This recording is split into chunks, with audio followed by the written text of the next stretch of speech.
I never imagined that the woman who slept beside me for more than a decade was hiding an entire life of lies. And it was on an ordinary day, in the middle of work, that my world completely collapsed. The sound of the cafe bell still rings in. My memory, as if it happened yesterday, was a late afternoon in a small town deep in Kentucky. The sky was painted with orange streaks.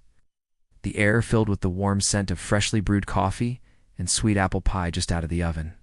I was 25 years old, hair slicked back with pomade, a neatly pressed shirt courtesy of my mother, and a heart full of hope searching for purpose, or maybe just someone it was there, in a cozy little coffee shop called Sunny Brew, that I saw her for the first time. She wore a light blue dress with tiny white flowers, her brown hair cascading over her shoulders like ribbons of silk. She smiled at me like we'd known each other forever. Her name was Jessica Parker, and she was 24. That moment was the first time I ever believed in love at first sight. "Mind if I sit here?" she asked, holding a cup of cappuccino in one hand. The cafe was nearly empty, yet she chose my table. My heart pounded in my chest. I could barely answer. I just nodded, and she sat down, crossing her legs with elegance and locking eyes with me, radiating a quiet confidence I'd never seen in any woman before. We talked for hours that day. She told me she worked as a receptionist at a beauty clinic in a neighboring town, that she'd lived on her own since she was 18, that she loved old books and black and white films. Every word out of her mouth drew me in deeper. It was like everything about her had been crafted to match my longing for connection. That night, I walked home with a fire in my chest. My mom noticed the goofy smile on my face and teased, "Met someone, didn't you?" I just smiled and said, "I think I did." Jessica and I started seeing each other regularly. She had a way with words. She knew just what to say, when to say it, and how to make you feel like you were the only person that mattered. Being around her made me feel more alive than ever. Slowly, she became part of everything: my time, my memories, my heart. A year into our relationship, I proposed to her during a picnic by Lake Cumberland. My hands were trembling so much, I almost dropped the ring in the water. She laughed, then cried, and said yes with a sparkle in her eyes. I'll never forget. That was the happiest day of my life. We got married at the town's old church, surrounded by family, friends, and promises we thought would last forever. We bought a modest house with a wooden porch, a double swing, and flowers she planted every Sunday morning. I worked at the local hardware store, and she said she still worked at the clinic. Everything seemed normal. It seemed the years went by, 11 of them, to be exact. And even with the natural ups and downs of married life, I believed we were happy. She always had a reason to be out. Dinners with friends, late nights at work, evening classes, and me. I trusted her. I always did. I never had a reason not to, or so I thought. Then one day, sitting in the break room at work, Aaron, a coworker, known for his crude jokes, started talking about a woman he'd been seeing. "Man, you gotta see this girl. Perfect body, total knockout. She does everything. Met her at a private house over in Lexington." Honestly, I wasn't paying attention. I never cared for that kind of talk. But then he opened his phone gallery and showed me a photo. There she was, Jessica, smiling the same smile I saw the first time I met her. But she looked different, dressed differently, eyes that seemed distant from the woman I thought I knew. My heart stopped. My palms began to sweat. My chest tightened. My eyes locked on the photo as if it had sucked all the air from the room. "That's my wife." The room went silent. "You're kidding," he said, but I wasn't. In that moment, everything inside me shattered. Asterisk. If this grandpa's story is touching your heart, leave a like. It really helps the channel and shows that you want to hear more true stories like this. Subscribe and hit the notification bell so you don't miss any of the powerful stories coming your way. And if you know someone who might need to hear something like this, share it. Sometimes a simple story can change an entire day. Thank you for being here and listening with your heart. My name is Walter Mitchell. I'm 78 years old now, and I've lived a full life, filled with memories, some beautiful, some that still ache like an old wound. And today, I want to tell you one that changed everything. After seeing that photo of Jessica on Aaron's phone, I felt like the world had turned inside out. I couldn't breathe. My mouth went dry. My hands trembled, and I stared at him for what felt like an eternity. The laughter that usually filled the break room was gone. Aaron tried to play it off at first. Come on, man. It's probably someone who looks like her. But I knew that face, that smile, that dimple on her left cheek. That was my wife. I left work early that day without saying much. The drive home felt like it took hours, even though it was just 30 minutes. My head was spinning, my heart racing. I kept trying to make sense of it. Maybe it really was a mistake. Maybe there was a twin I didn't know about. Maybe, but deep down I knew. When I walked through the front door, Jessica was in the kitchen humming to herself. While stirring a pot of sauce, she turned around and smiled like she always did when I came home early. "Hey, what are you doing back already?" she asked playfully. I didn't answer right away. I just looked at her, really looked at her hand. I could feel my stomach twist. "Where were you last night?" I asked, my voice lower than usual. She blinked, confused. "Out with the girls." "Why?" I pulled out my phone, opened the photo Aaron had shown me, and placed it on the table without a word.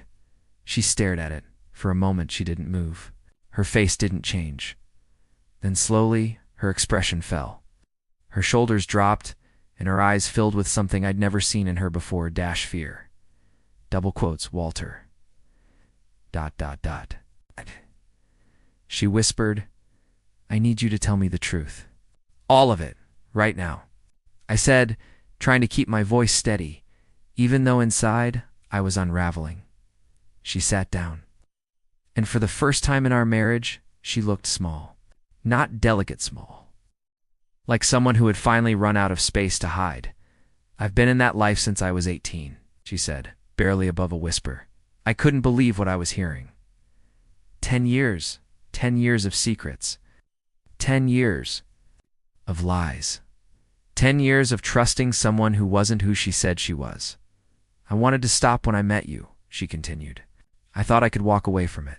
I really did. For a while I tried. But the money, the people I owed, the past, it all kept pulling me back. I felt like I'd been punched in the chest. All those nights she said she was with friends. All those times she claimed she had extra shifts. Every don't wait up. It all clicked into place. "Why didn't you tell me?" I asked, my voice cracking.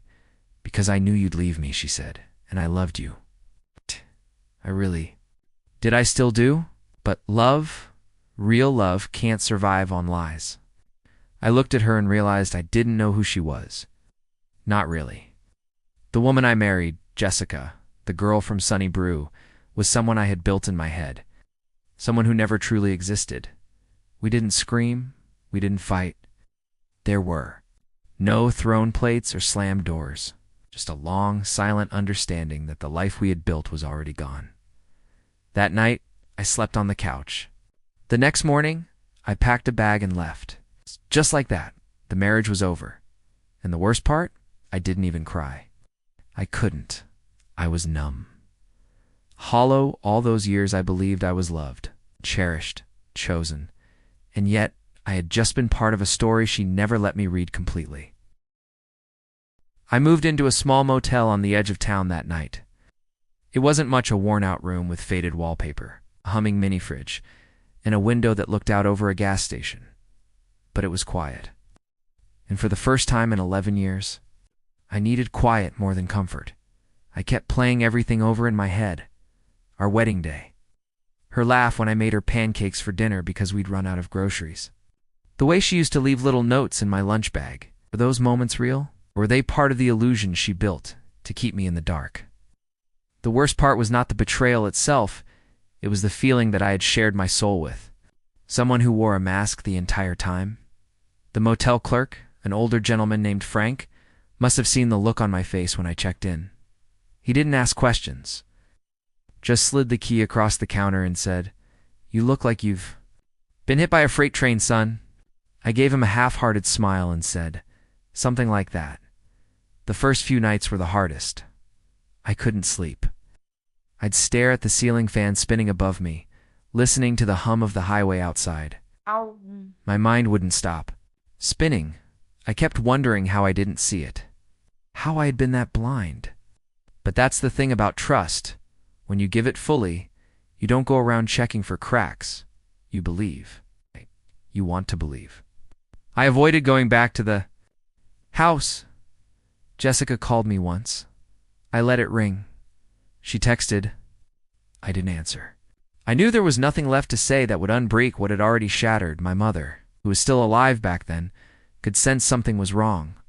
I finally told her everything one night while sitting in her kitchen, the same kitchen, where I'd once told her I thought I'd found the love of my life. She didn't say much, just held my hand and said, sometimes people are more broken than they let on, and sometimes love isn't enough to fix that.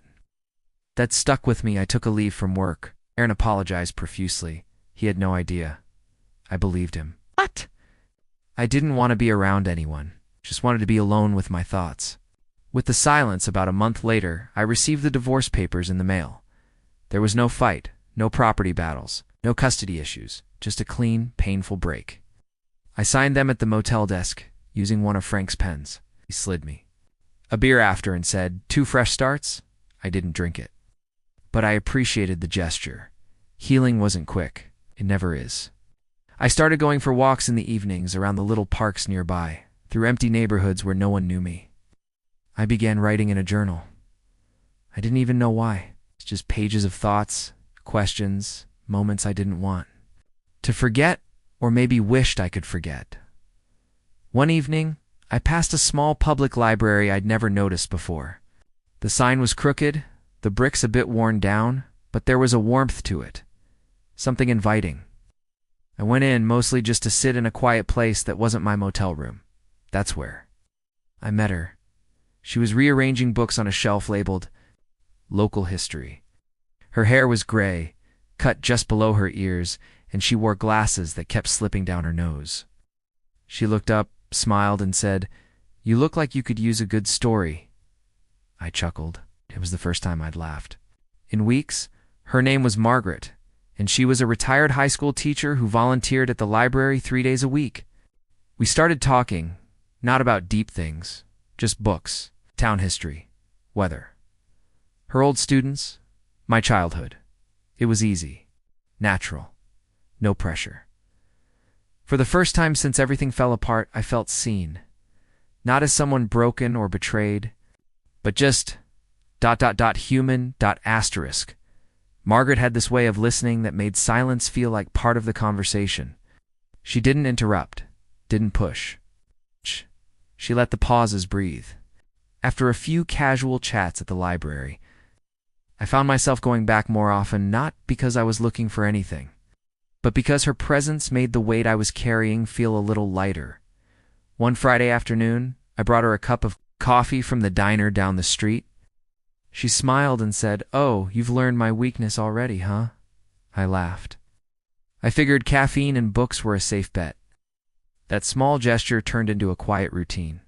Every Friday, I'd bring coffee, we'd talk for a while, and sometimes I'd help her reorganize dusty shelves or carry heavy boxes. We didn't talk about the past at least not mine, but she shared pieces of hers. Stories from her years in the classroom, about students who changed her life, about her late husband, George, who'd passed away almost a decade earlier. There was something in the way she spoke about him with love, yes, but without the weight of longing. As if she had found peace with the fact that some chapters close. "Even when you're not ready?" One afternoon, she asked, "What did you used to do before life became whatever this is now?" I hesitated. It was the first time someone had asked. I managed a hardware store. Fixed a lot of broken things. It turns out I wasn't very good at noticing the ones closest to me. She didn't flinch, just nodded, like she understood more than I was saying. We left it at that. That night back in my motel room, I pulled out my journal and wrote, "I think I met someone who doesn't see me as what I've lost, but as who I still am." That thought scared me more than I wanted to admit. After Jessica, I wasn't sure I could ever trust again. Not just others, my own judgment, my own heart. The pain of betrayal isn't just about the lights, about everything it unravels. Every memory you shared becomes suspect. Every smile you once believed in suddenly feels rehearsed. You question everything.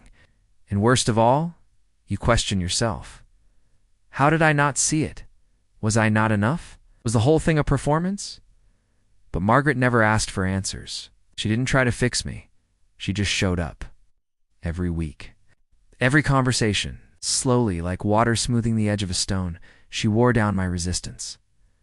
One Friday, as we sat under a tree outside the library, early spring sun warming the bench beneath us, she said something that stopped me cold. No, Walter. You don't have to stay stuck in a chapter just because you spent a long time writing it.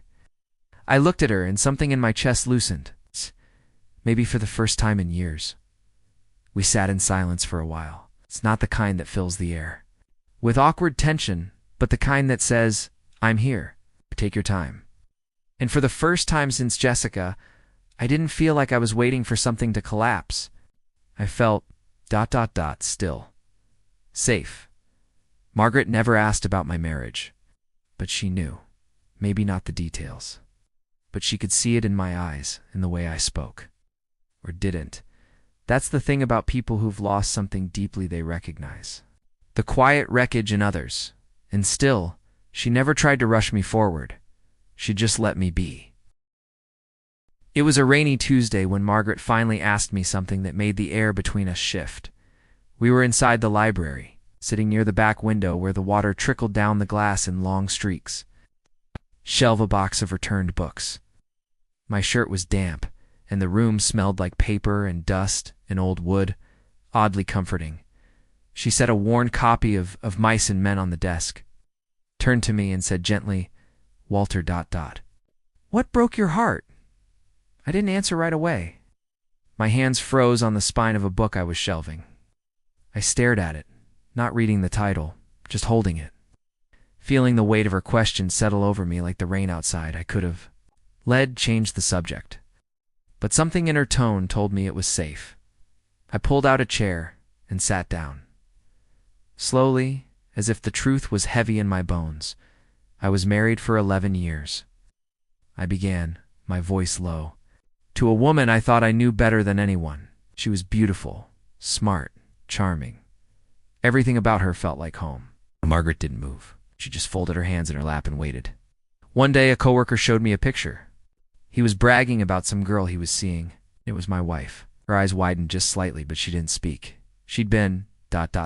in that life since she was 18. Escort, private clients. Lies stacked on top of lies. I didn't see a single one, not for over a decade. I let out a shaky breath. The words felt like they were carving through old scar tissue. We got married a year after we met. I thought we were building something real. Turns out, she'd just never stopped hiding. And I never looked closely enough. Margaret didn't interrupt. She didn't offer pity, just sat with me in that uncomfortable truth, like someone holding your hand in the dark. I left the next day, I said. Didn't yell, didn't throw things, just walked away from the life I thought I had. Her eyes were kind, not soft with sympathy, but strong with understanding. And now, she asked, after a long pause. I gave a bitter half-smile. Now, I wake up wondering if anything I felt was real, if I was loved, ... or if I was just convenient, safe, good for the story she wanted to tell. Margaret leaned back in her chair and said something I'll never forget. Walter, just because someone lies to you doesn't mean your love was a lie. What you gave the trust, the care, the belief that was real, her actions don't erase your truth. They never could. That sentence landed like thunder in my chest. I had spent so long questioning everything, my judgment, my worth, and past. But Margaret reminded me of something I hadn't considered, that I wasn't foolish for loving her.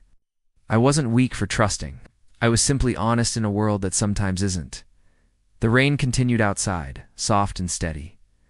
We sat there until the library closed, and for the first time in a long time, I didn't feel broken. I felt like a man who had been hurt, yes, deeply, but also someone who had survived it. And sitting across from me was someone who saw not the man Jessica had left, but the man who had stayed true even when everything else had fallen apart. Asterisk after. That day at the library, something changed between Margaret and me. We didn't talk about it. We didn't have to. There was a silent understanding now, like we had both revealed just enough of our broken pieces to trust each other with the rest. Our conversations grew longer, slower, more intentional. We started meeting outside the library, first at the diner for coffee, then evening walks through Oak Ridge Park, where the trees were starting to shift into the burnt oranges and deep reds of late October. The air had that familiar crispness, and I remember thinking it was the first time I had really noticed the change in seasons since the divorce. Like I was finally paying attention to the world again. One evening, as we walked along the narrow trail behind the library, Margaret stopped near a bench and said, "You know, I used to walk here with George." I didn't flinch, just nodded and let her speak. He was quiet, thoughtful. Sometimes he'd just listen to the birds and smile like they were singing just for him. She paused, looking down at the worn path beneath our feet. I never thought I'd connect like that with anyone else again. There was a long silence between us, gentle, not uncomfortable. I looked at her and said, "I didn't think I'd trust anyone again." We sat down on the bench, side by side, watching the wind move through the branches above us. The leaves whispered like they were trading old secrets. In that stillness, I realized something I hadn't admitted out loud, yet not even in my journal.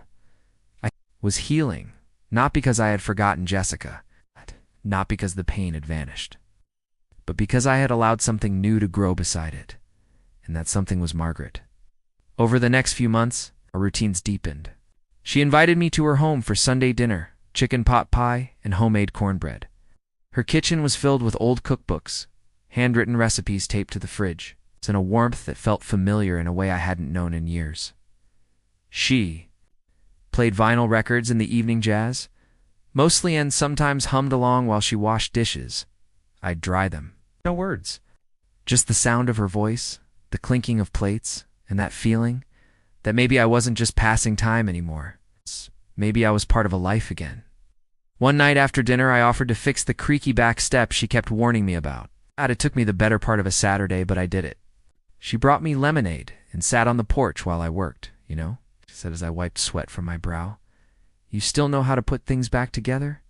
I looked up, grinning. Maybe some things we both knew she wasn't.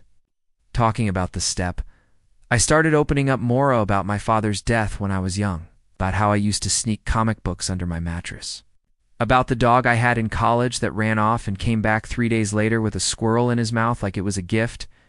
Margaret listened the same way she always did, with that quiet, patient energy that made you feel safe.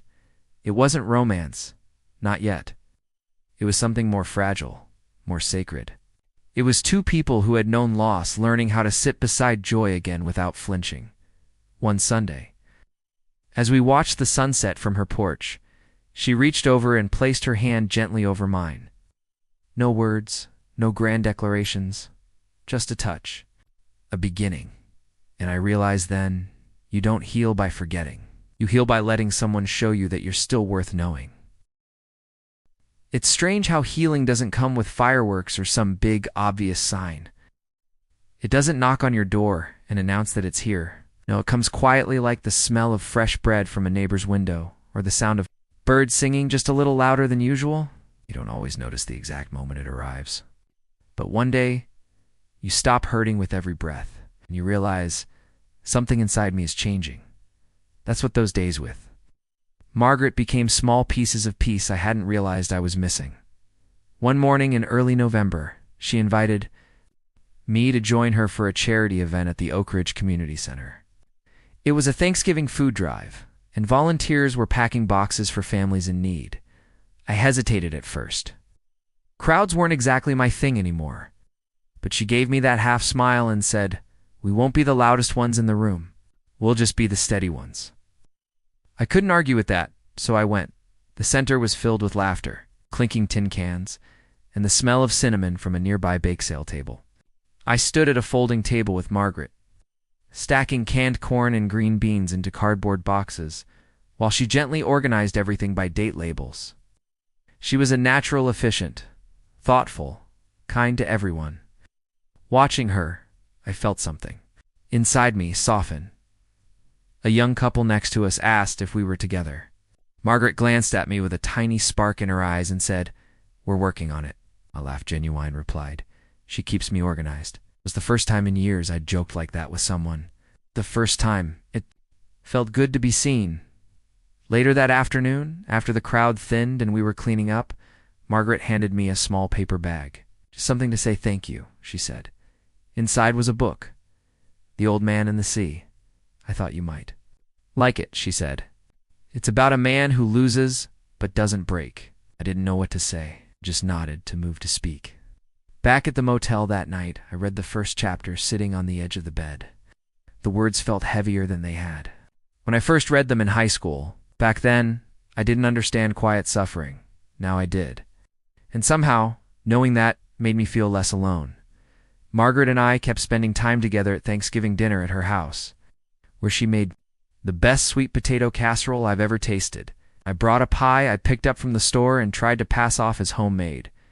She saw right through it, of course, but played along. We didn't rush anything. Us. There were no late-night confessions or urgent declarations of love. It was slow, gentle, honest, and somewhere between coffee at the diner, book club nights at the library, and early evening porch talks under the November stars. I began to feel like I belonged somewhere again. One evening, as we walked home under a sky filled with falling leaves and soft golden light, she asked, "Do you still think about her?" I stopped for a moment. Not because I didn't know the answer, but because I finally felt ready to say it out loud. "I do," I said, "but not with anger anymore. Just ... sadness. Like remembering a song you used to love but can't listen to anymore." Margaret squeezed my hand gently and said, "That's how you know you've forgiven yourself." I hadn't realized until that moment that I was the one I'd needed to forgive the most, not Jessica, not the lies me, for being blind, for believing, for loving fully, and then blaming myself for how it all ended. That night, I slept more peacefully than I had in years. Asterisk, by the time December rolled around, the small town of Hickory Falls was covered in soft layers of snow. Christmas lights wrapped around porch railings, wreaths hung from every storefront, and the air smelled of pine, cinnamon, and fireplace smoke. For the first time in over a decade, I didn't feel like a stranger walking through the world. I felt like someone who had a place again. Margaret and I had settled into a rhythm that was quiet but full shared dinners, afternoons at the library, walks through town where people started greeting us as if we were always meant to be side by side. It wasn't about labels or explanations. No one asked. It didn't need to. One afternoon, as we sat near the fireplace in her living room, sipping tea and watching the snow fall through the large bay window, she turned to me and asked, "Have you thought about leaving the motel?" It caught me off guard. I had many times. But something about that room, however dull and cramped, had become a kind of waiting room for me. A place between the man I had been and whoever I was becoming. "I have," I said. "I just ... didn't want to rush it." She nodded. "You don't have to. But you deserve a space that feels like yours again." The next morning I went looking. By the end of the week, I had signed the lease on a small house not far from Margaret's. 1 bedroom. A kitchen just big enough for one person to move around in without bumping into themselves, and a porch with a perfect view of the woods. When I showed Margaret the keys, she cried, "Just a little." And I realized then that healing isn't just something you feel inside, it's something people around you feel too. When they've watched you suffer and then watched you rise again. Moving day was quiet.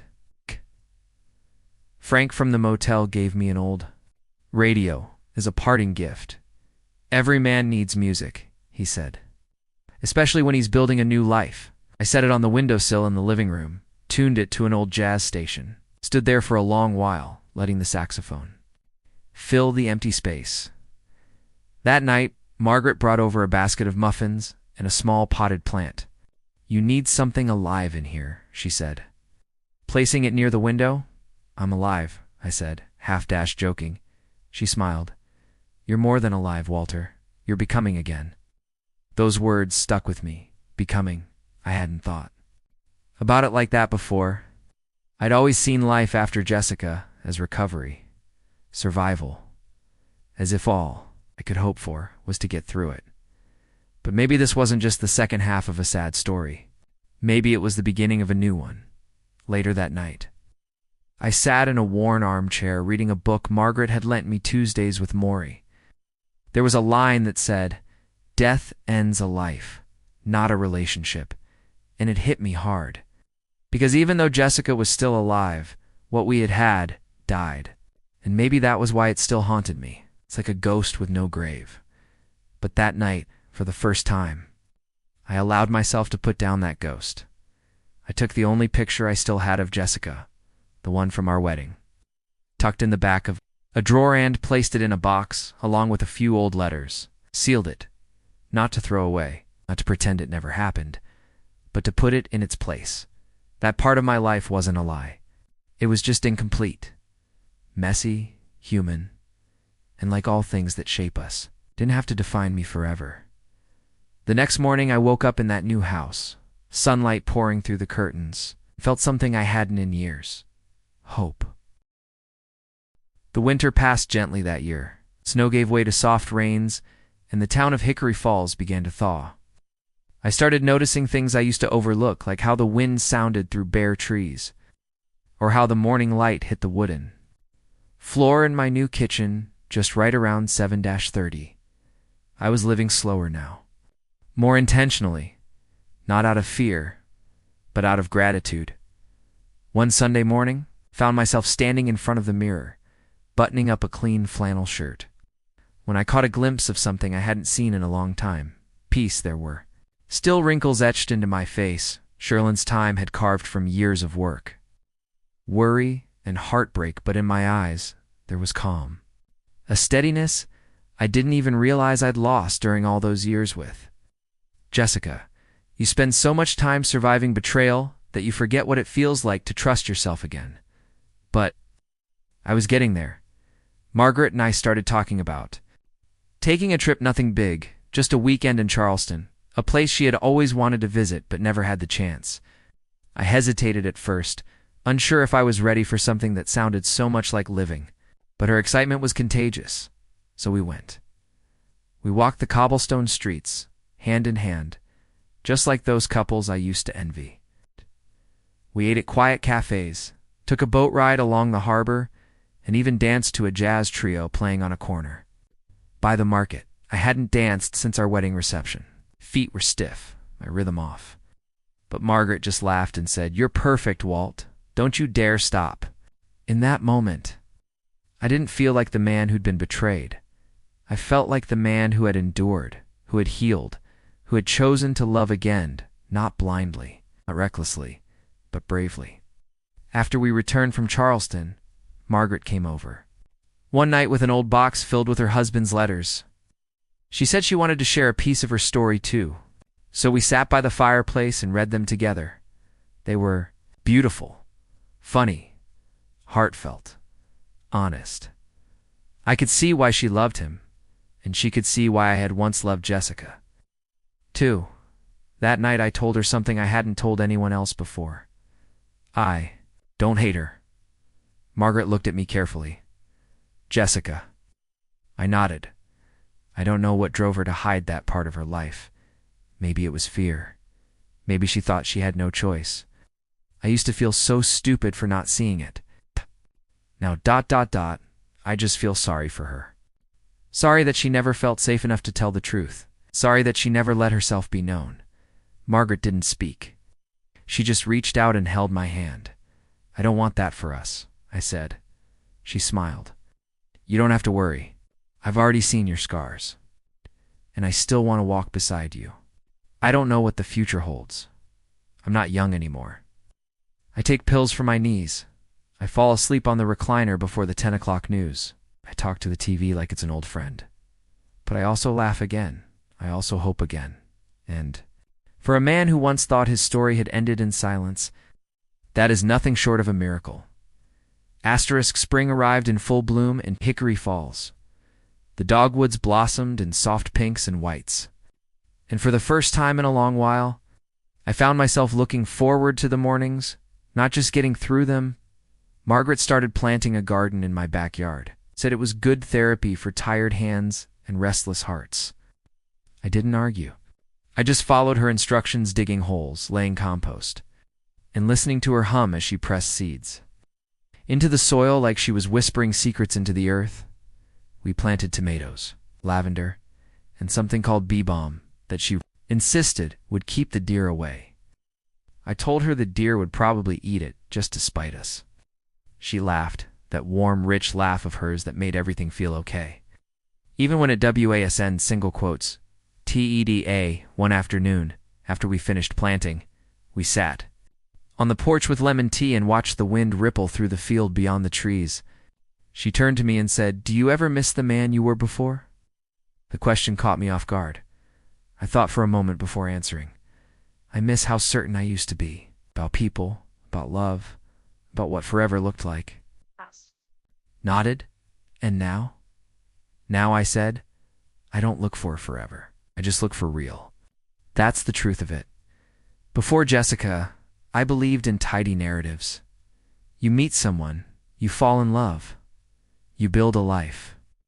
You die holding hands in the same bed. But life doesn't work like a novel. It stumbles, it breaks, it surprises you, and sometimes it offers second chances when you've stopped asking for them. Margaret wasn't a chapter I saw coming.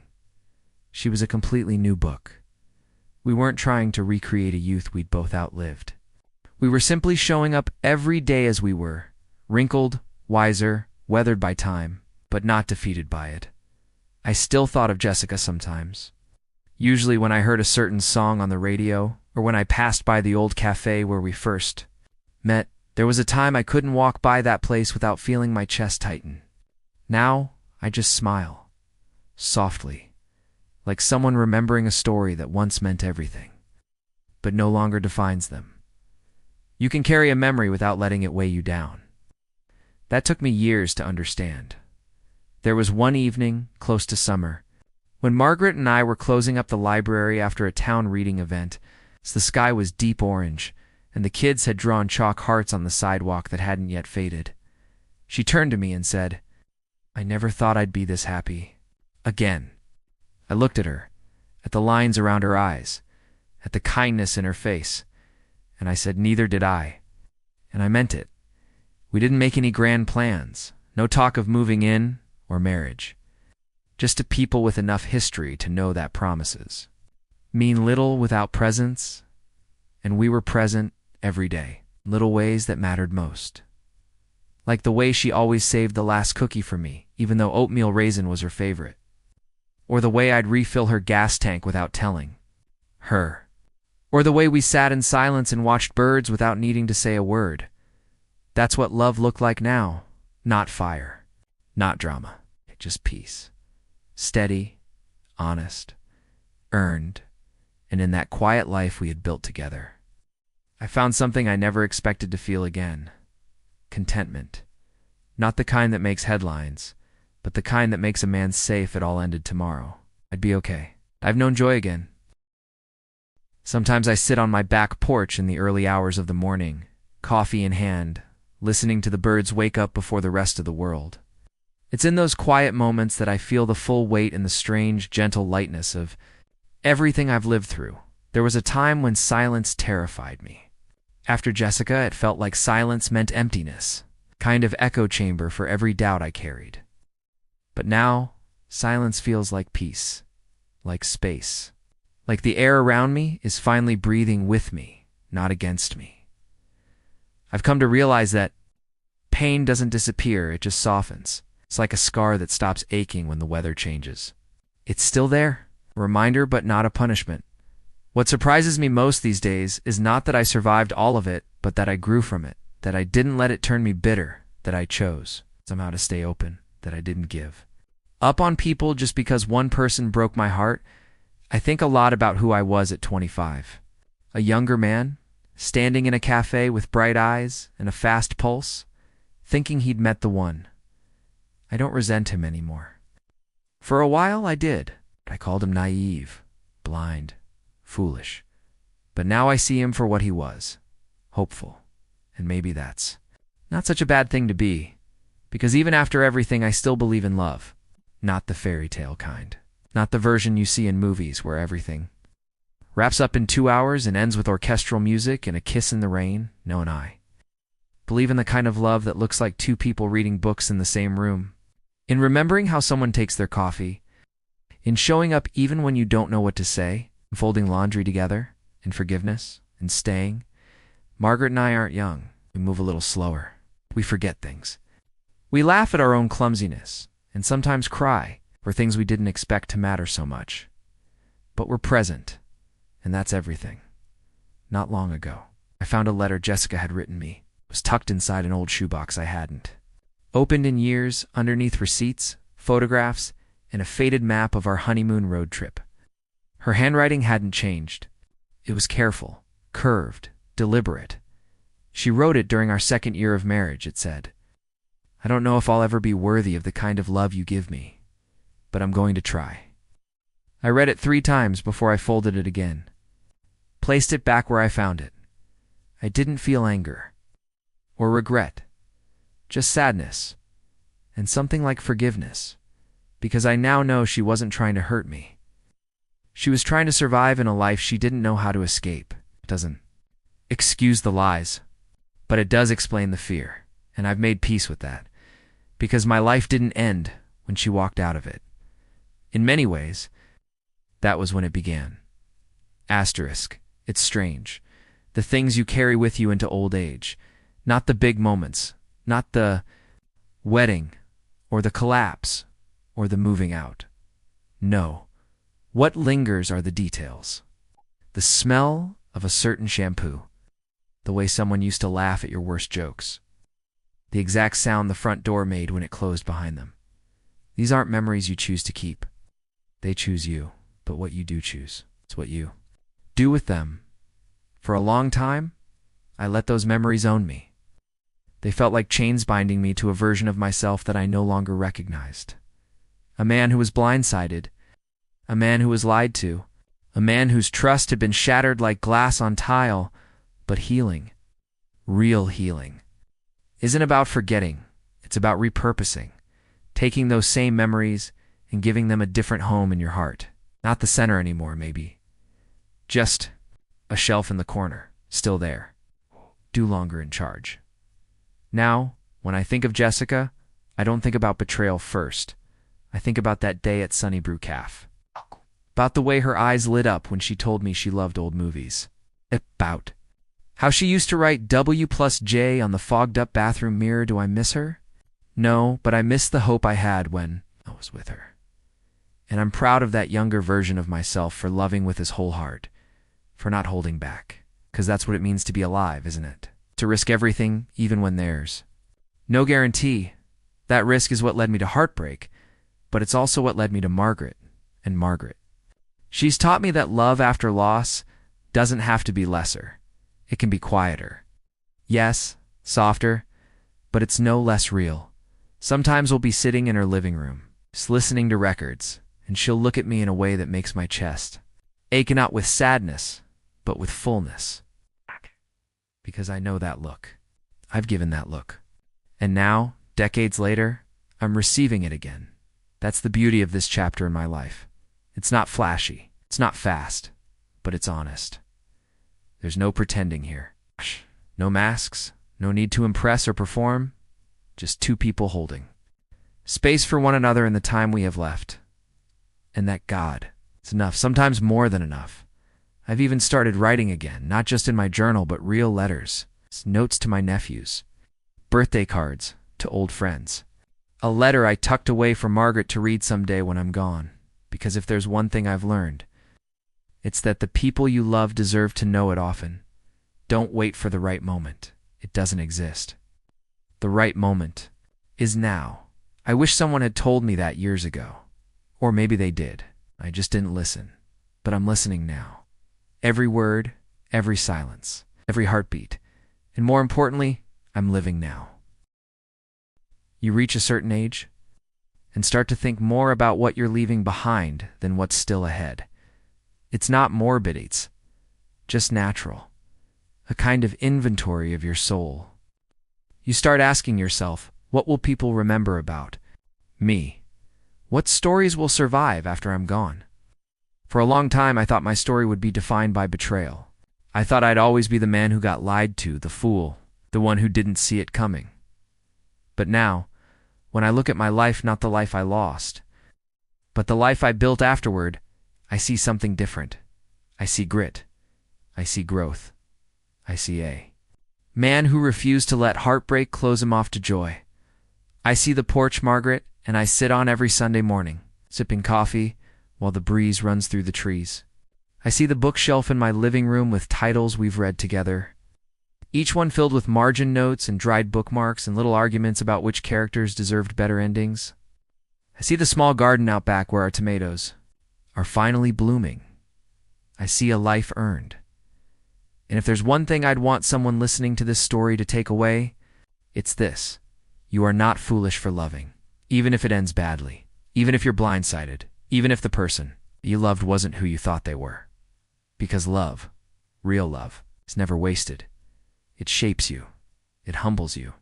It reminds you of your own humanity, how fragile and strong you can be all at once. I used to carry so much shame, not because of what Jessica did, but because of what I let happen, or what I didn't see. I blamed myself for trusting her, for missing the signs, for believing in something that turned out to be a lie.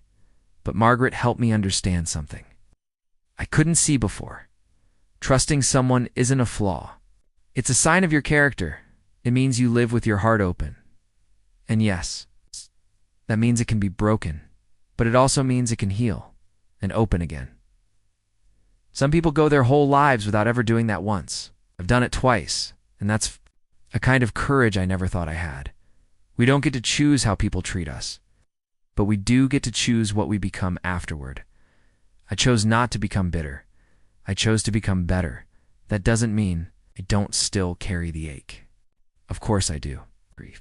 Grief has a way of folding itself into your DNA, of showing up in strange moments, like when a certain scent hits you out of nowhere, or a song you haven't heard in years starts playing in the grocery store. But it doesn't paralyze me anymore. It reminds me that I've lived, fully honestly, even when it hurt. Asterisk. Sometimes wonder how different my life might have been if I'd never walked into that cafe all those years ago. If I hadn't looked up from my coffee and seen Jessica's smile, if I'd never fallen for someone who hid so much of herself from me, would I have been spared the heartache? Maybe. Would I have found Margaret sooner? Maybe, but I wouldn't be the man I am now, and I wouldn't trade that. The truth is, pain teaches you things comfort never could. It humbles you, it stretches you, it makes you ask questions you would have never dared to ask otherwise about who you are, what you believe, what love really means when it's stripped of fantasy and faced with reality. And love, real love, is not made in the easy parts. It's made in the choosing. Margaret and I wake up each day, choose each other. We choose kindness over perfection. We choose presence over performance. We choose simplicity over spectacle. There are no grand gestures, no candlelit speeches or choreographed surprises. But there's loyalty, there's honesty, there's showing up with groceries on a rainy Tuesday. There's rubbing her shoulders after she's been volunteering all afternoon at the library. There's the way she sets out my favorite mug every morning without ever saying a word. That's love at 70-8.love, that has seen things endured. Things, and decided that even after all that, it's still worth holding on to someone's hand in the dark. I sometimes look back at the man I used to beat 25. Head full of dreams, thinking love meant butterflies and perfect anniversaries, and then I look at the man I am now. I don't have all the answers, but I know this. What makes life beautiful isn't avoiding pain, it's learning how to keep moving through it, how to build again after something crumbles, how to let go of what broke you without letting go of what made you human. I don't tell this story because I want pity. I tell it because maybe someone out there feels broken like I once did. Maybe they trusted the wrong person. Maybe they're sitting in a motel room right now, staring at a ceiling fan, wondering how they missed the signs. If that's you, please hear me. You are not broken beyond repair. You are not foolish for loving. You are not finished, not even close. Because one day, you'll look up and someone will hand you a cup of coffee or plant a flower in your backyard. Or listen to the things you're too scared to say out loud. And suddenly you'll realize you made it. Asterisk.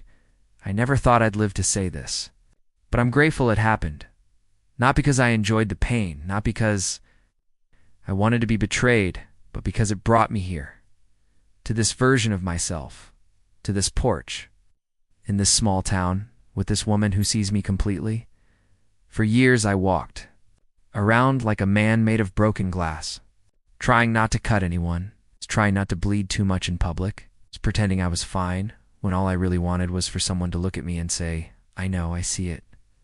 You're not crazy. Margaret did that. Not with grand declarations, but with quiet consistency, with warmth, with patience, with her ability to sit with my silence and not try to fill it. With her gentle way of handing me the space to become something again, someone again, and I did. I became someone new, someone more honest, more present, less afraid of what people might hide, and more interested in what they're brave enough to show. Jessica once said she loved me, and maybe in her own way she did. But Margaret, she chooses me every day, without disguise, without performance. She sees my grief, my regret, my tenderness, and my resilience, and she still reaches for my hand. That, to me, is the real miracle. Not that I found love again, but that I let myself. Because the easy thing would have been to close the door, to shut down, to hide behind bitterness and blame. I almost did. God knows I wanted to, but healing isn't loud. It's quiet. It's Margaret in the kitchen humming while she makes tea. It's planting lavender even when frost is still possible. It's choosing to believe that not everyone will lie to you, that someone out there can see your whole truth, not run from it. It's learning to trust your gut again and your heart. And now, when I look at myself in the mirror, I don't see a man who lost everything. I see a man who found something, found peace, found forgiveness, found home in someone else. Yes, but also in himself. If my story means anything, I hope it's this, that it's never too late. Not for love, not for truth, not for healing. You can start again at 30 or 60 or 78. Pain doesn't get the final say unless you hand it the pen. And I've decided to write the rest of my story myself.